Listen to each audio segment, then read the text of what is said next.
Anasema maana huko katika nchi ya Moabu, huko katika nchi ya Moabu, huko katika nchi ya nini? Ya Moabu amesikia. Mtikise jirani yako, mwambie, je, umesikia kwamba mwezi wa 4 Bwana amewajilia watu wake na kuwapa unono? Amesikia? Pokea chochote unachokihitaji kwa jina la Yesu.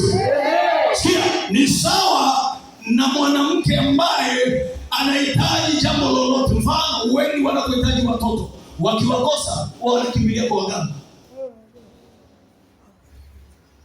Badala ya kupata kile alichokuwa anakitafuta, anapatiwa kitu kingine cha ajabu, maana shida yake inaendelea kuwa mbaya zaidi. Ndio sawa na kisa cha mwanamke huyu.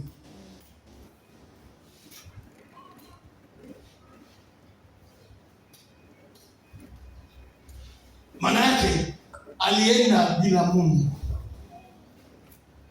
Uwe na masikio ya kumsikia Mungu. Usiwe tu nakurupuka kwenda, hata kama hali inatokeaje. Mabana, baki pale pale. Bwana atatenda. Si yeye alienda huko akafisha waliobaki hapo? Bwana Yesu asifiwe sana. Bwana Yesu asifiwe. Amen. Bwana asifiwe. Bwana asifiwe. Bwana asifiwe. Bwana asifiwe. Maana huko katika nchi ya Moabu amesikia ya kwamba Bwana amewachilia watu wake. Bwana anakuchilie, nasema Bwana anakuchilie kwa jina la Yesu. Bwana